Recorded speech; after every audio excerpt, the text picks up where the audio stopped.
आता आपल्या आवडत्या मालिकेचे संपूर्ण भाग मालिका प्रसारित झाल्यानंतर लगेचच पाहू शकता फक्त सन नेक्स्ट वर. भारतातील प्रेक्षकांसाठी मोफत सेवा. आई काय बोलताय तुम्ही? देवांशी बायको आहे आता ती. तेच दुःख आहे. हिची लायकी नसताना हिला आपण देवांची बायको म्हणून घरात आणली. जेव्हापासून ही देवांच्या आयुष्यात आली आहे ना तेव्हापासून कणभर सुद्धा सुख मिळालं नाहीये त्याला. देवांच्या आजच्या या अवस्थेला ही जबाबदार आहे. देवांचा ऍक्सिडेंट हिच्यामुळे झालाय.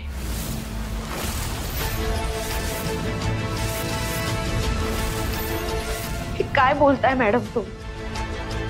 सरांची अवस्था बघून मला सुद्धा खूप वाईट वाटतंय. पण या सगळ्यात माझा काय दोष आहे? दोष तुझाच आहे. तू माझ्या मुलाच्या आयुष्यात आलीस आणि त्याचं आयुष्य खराब केलंस. नाही खरं तर ना माझंच चुकलं.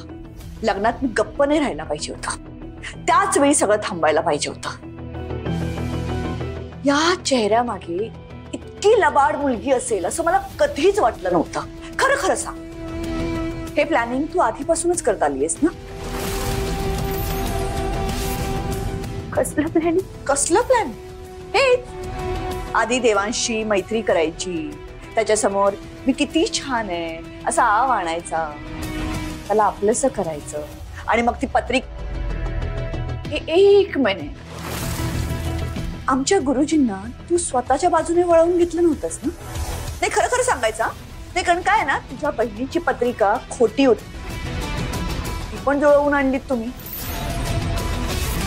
मग तुझी जुळवलेली पत्रिका ही खोटी नसेल असं कशावरून? ताई का बोलताय तुम्ही हे? आपले गुरुजी आपल्याशी कधीच खोटं बोलणार नाही. अहो इतक्या वर्षांचा संबंध आहे आपला आणि माझा सईवर पूर्ण विश्वास आहे. बहिणी अगं तुझा विश्वास कोणावर नसतो ग. सगळ्यांवर विश्वास ठेवत फिरतेस तू. आधी हिच्या बहिणीशी लग्न होणार होतं तर तिच्यावरही विश्वास होता तुझा. आता ही सून म्हणून आली तर हिच्यावर विश्वास आहे. माणसं ना तुला पारखताच येत नाही, कळलं ना? भैरवी एक मिनिट. हे बघ, हे सगळं बोलण्याची ही जागा नाही आणि वेळ तर त्याहूनही नाही. नाही दादा, हे सगळं जर मी आत्ता नाही बोलले ना तर खरंच वेळ आपल्या हातून निघून जाईल आणि मग त्या वेळेची आपल्याला खूप मोठी किंमत मोजावी लागेल. ही अशी मुलगी जर का देवांच्या आयुष्यात राहिली आणि देवांच्या आयुष्यावर बेतणार असेल ते, तर अशा मुलीला मी देवांच्या आयुष्यात राहू देणार नाही.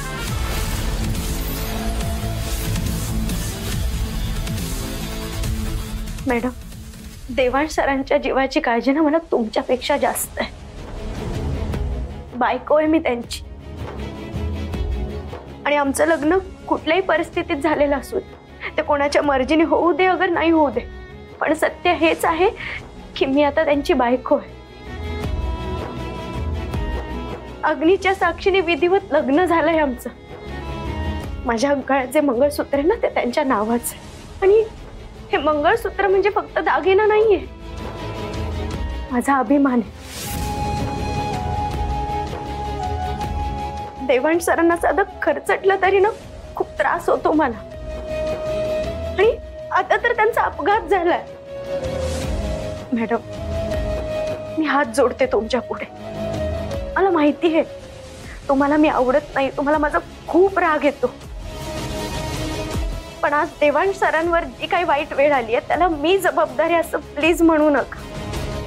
मी सरांच्या बाबतीत कधीच वाईट विचार करत नाही. स्वप्नात सुद्धा माझ्या वाईट विचार येत नाही कधी.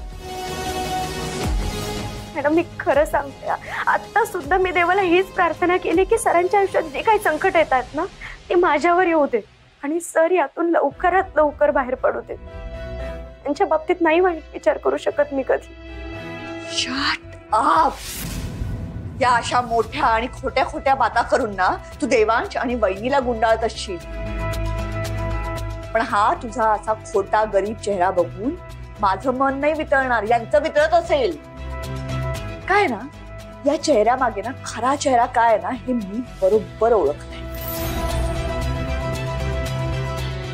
मला एवढंच कळतं की तू जर का देवांच्या आयुष्यात राहिलीस ना तर देवांचं आयुष्य हे कधीच सुखी आणि सेफ होणार नाही.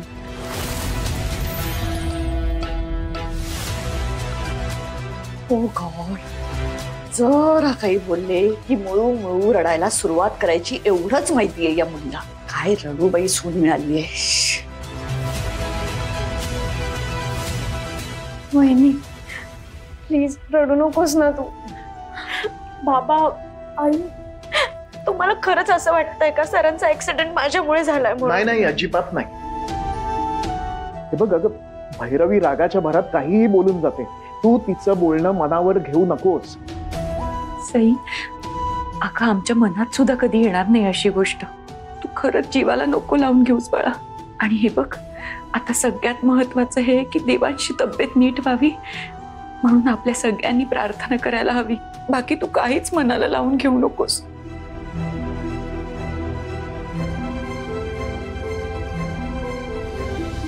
एक्सक्यूज मी,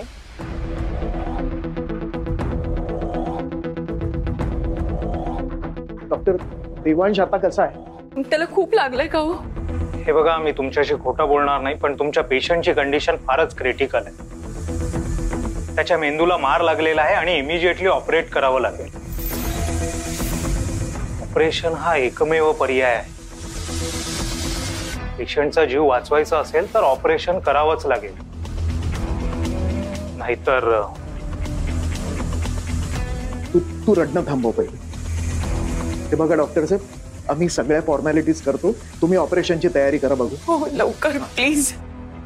डॉक्टर, काही करून देवांचा जीव वाचलाच पाहिजे. पैशांची काळजी करू नका. जेवढे पैसे लागतील तेवढे आम्ही देऊ. पण देवांश आमच्यासाठी सगळं काही आहे. देवांच्या शिवाय आम्ही आमचं आयुष्य इमॅजिनच करू शकत नाही.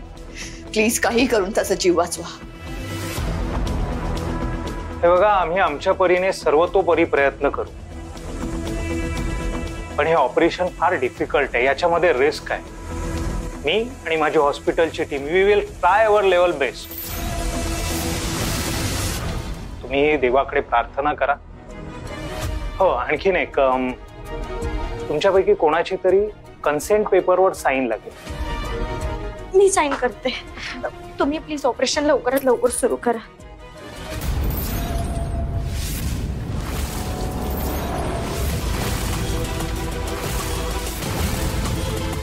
तू साईन करणार? कोणत्या हक्काने?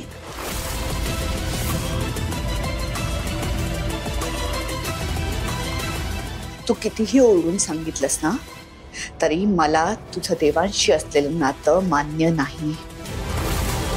मी त्याची आई, त्यामुळे त्याच्या बाबतीतले सगळे निर्णय घेण्याचा अधिकार हा फक्त मला आणि मलाच आहे. ताई, ताई मी हात सोडते तुमच्या पुढे. नका वाद घालू आता. माझ्या मुलाचा जीव धोक्यात आहे. प्लीज प्लीज सईला सही करू दे आता, म्हणजे डॉक्टर लगेच ऑपरेशनला सुरुवात करतील. ताई, अच्छा, तुझ्या मुलाचा जीव वाचावा. देवांश फक्त तुझा मुलगा आहे का? आणि त्याची काळजी फक्त तुलाच आहे का? नाही, असं नाही म्हणत. नाही ठीक आहे मॅडम, तुम्ही साईन करा. महत्वाचं हे नाहीये की कोण साईन करताय. महत्वाचं हे की देवांश सर लवकरात लवकर बरे व्हायला हवे. प्लीज तुम्ही त्यांच्याकडे द्या फाईल. ए हॅलो, तू सांगते म्हणून सही नाही करते. मुलगा माझा आहे, त्यामुळे हक्क सुद्धा त्याच्यावर माझाच आहे. मी माझ्या देवांसाठी साईन करते.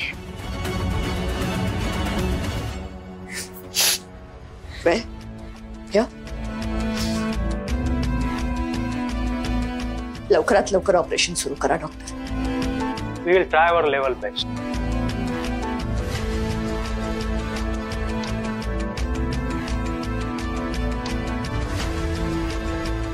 ह्या सगळ्याला जेवढी ही मुलगी जबाबदार आहे ना, तेवढीच तू सुद्धा जबाबदार आहेस वहिनी. ताई तुम्ही. हो, तू तू जर का त्या पत्रिकेला एवढं महत्व दिलं नसतंस ना तर आज देवांशवर ही वेळ आलीच नसती. मी देवांसाठी एक उत्तम मुलगी शोधून आणली असते आणि देवांचा संसार सुखात झाला असता. पण नाही, ही अशी मुलगी तू देवांशच्या आयुष्यात घेऊन आली. ही देवांचा जीव वाचवणार. बघतेस ना आज देवांश कुठे येते. तुझा हट्ट होता हिला घरात आणण्यासाठी आणि तुझ्या हट्टापायी आज देवांश हॉस्पिटलमध्ये. ना हिच्याकडे पैसा आहे, ना इज्जत आहे, ना आपल्यासारखी श्रीमंती, पण तरी हिला आपल्या घरची सून केली. का? जीव वाचवेल ही देवांशचा. ही देवांशचा जीव वाचवेल. आज हिच्यामुळे देवांश इथे. या सगळ्याला जेवढी ही जबाबदार आहे ना तेवढीच तू सुद्धा जबाबदार आहे. आणि जर का माझ्या देवांशला काहीही झालं तर हिच्या बरोबर मी तुलाही या घराच्या बाहेर हकलून देईन. लक्षात ठेव.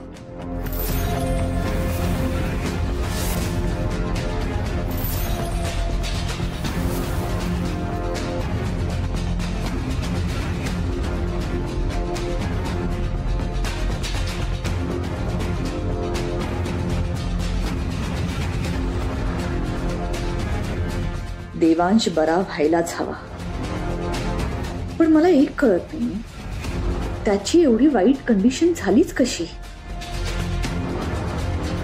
विक्रम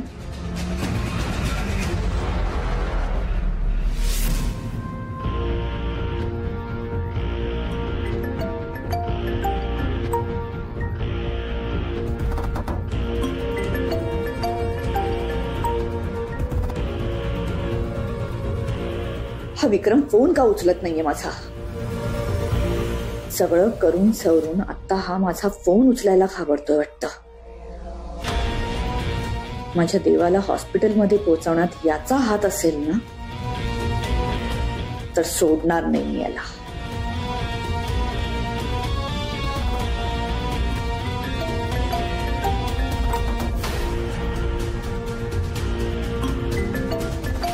आला भैरवी मॅडमचा फोन आला. मुलाच्या शोक सभेचं इन्व्हिटेशन द्यायला फोन केलाय बहुतेक. उचलूया. Hello madam. हिम्मत कशी झाली रे तुझी? हो मॅडम काय झालंय? काही प्रॉब्लेम झालाय का? नाही म्हणजे तुमचा आवाज जरा टेन्स्ड वाटतोय. नाटक करू नकोस विक्रम. तुला चांगलंच माहितीये तू काय केलंयस ते. अहो काय मॅडम मी काय केलंय? ओ अच्छा ते होय. हो मॅडम मी तर तेच केलं जे आपलं ठरलं होतं. हे बघा ठरल्याप्रमाणे मी देवांच्या ऑफिसात गेलो. तिथे मी त्याला माझे आणि सईचे फोटोज आणि व्हिडिओज दाखवले आणि त्यानंतर देवांचा चेहरा खूप पडला होता हो. ते पाहून ना मला फार वाईट वाटलं. पण आता काय करणार, जे खरंय ते खरंय. त्यानंतर मी तिथून निघून गेलो मॅडम. त्यानंतर काय केलंस तू? मी काय नाही, माझी एक दोन कामं होती ती केली मी, बस बाकी काय नाही. देवांशचा ऍक्सिडेंट झालाय विक्रम. सिरियस आहे तो. आणि तू मला असं दाखवतोयस की तुला यातलं काहीच माहित नाही. अहो मॅडम काय सांगताय? देवांचा ऍक्सिडेंट झाला? माझ्या मुलाला काही झालं ना तर मी. अहो मॅडम अहो असं काय करताय?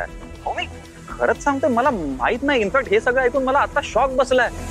अहो मॅडम थोड्या वेळापूर्वी तर भेटलो होतो मी त्याला. खूप भयंकर सगळं. मी खरं सांगतो मला ह्यातलं काहीच माहित नाहीये. मी त्याच्या ऑफिसातून निघाल्यावर काय घडलं मला खरंच माहित नाही आणि मी देवांशला हातही लावला नाहीये मॅडम. खरं बोलतोयस तू? अहो मॅडम आता मी तुम्हाला कसं पटवून देऊ की मी खरं बोलतोय? मला काय वाटतं मॅडम, मी जेव्हा देवांशला माझ्या आणि सईबद्दल सांगितलं ना तेव्हा तो खूप डिस्टर्ब झाला होता आणि त्याच टेन्शन मध्ये त्याने गाडी चालवली असणार आणि त्याचा ऍक्सिडेंट झाला असणार. म्हणजे अशी ना मला पॉसिबिलिटी वाटते. ठीक आहे, पण जर मला हे कळलं की देवांशच्या ऍक्सिडेंट मध्ये तुझी इन्व्हॉल्वमेंट आहे तर मी तुला जिवंत सोडणार नाही. लक्षात ठेवायचं. हा ठीक आहे मॅडम, काळजी घ्या आणि काही लागलं तर मला हक्कानं सांगा. ठीक आहे? मी देवाकडे देवांसाठी प्रार्थना करीन. हो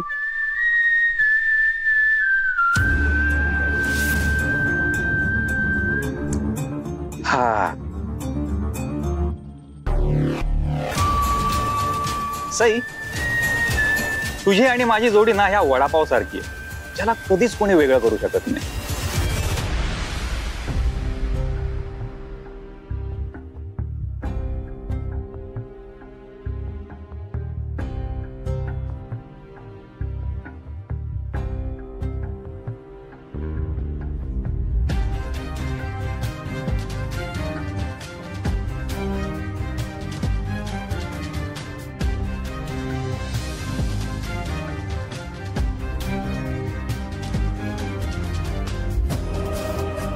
देवा, माझ्या देवांशला या संकटातून लवकरात लवकर बाहेर काढ. काय करू मी? माझा मुलगा आत मृत्यूशी झुंज देतोय आणि मी इथे हातावर हात ठेवून स्वस्थ बसले. फक्त देवा, मला काहीतरी मार्ग दाखव. माझ्या देवांशला लवकरात लवकर बरं वाटावं म्हणून काहीतरी मार्ग दाखव मला. मी अशी स्वस्थ नाही बसू शकत.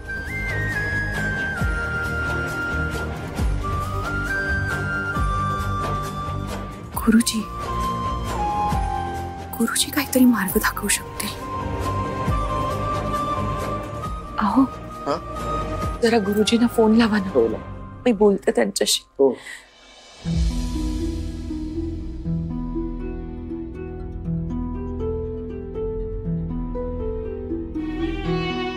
नमस्कार गुरुजी.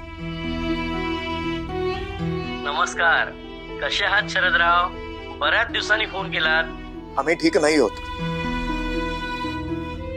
तुम्ही जानकीशी बोला घ्या. हॅलो गुरुजी. काय झालं जानकीताई? तुम्हा दोघांचे आवाज असे का येत आहेत? काय सांगू तुम्हाला, आमच्या देवांचा ऍक्सिडेंट झाला. हो. काय?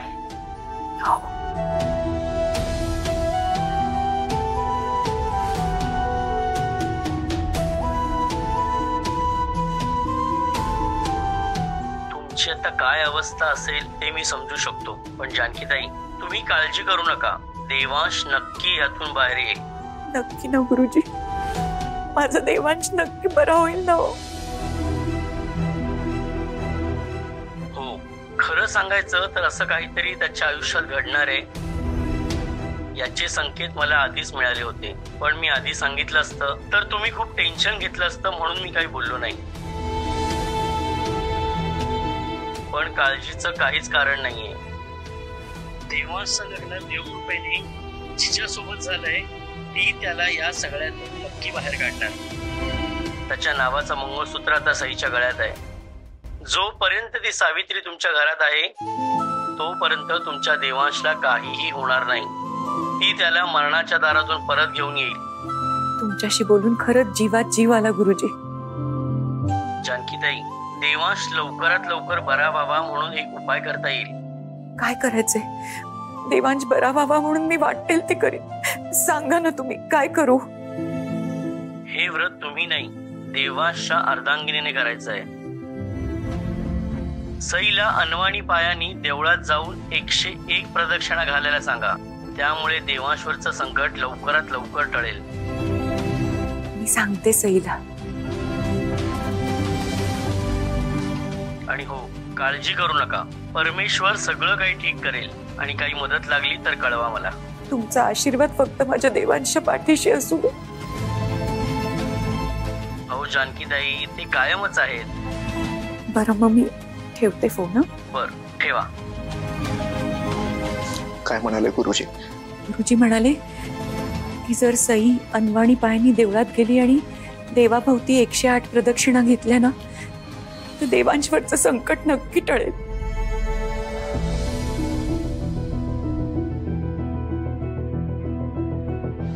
वहिनी, काय करतेस ग तू?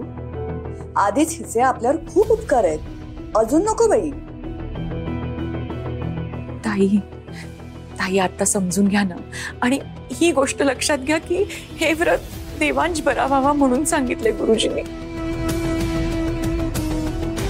प्रत्येक वेळी इमोशनल कार्ड प्ले करतेस आणि म्हणूनच तिच्या नावापुढे जहागीरदारांचं नाव लागलंय. मॅडम, मी रिक्वेस्ट करते तुम्हाला, हे व्रत केल्याने जर देवांश सर बरे होणार असतील ना तर हे व्रत मी करणार. प्लीज मला अडवू नका. आई,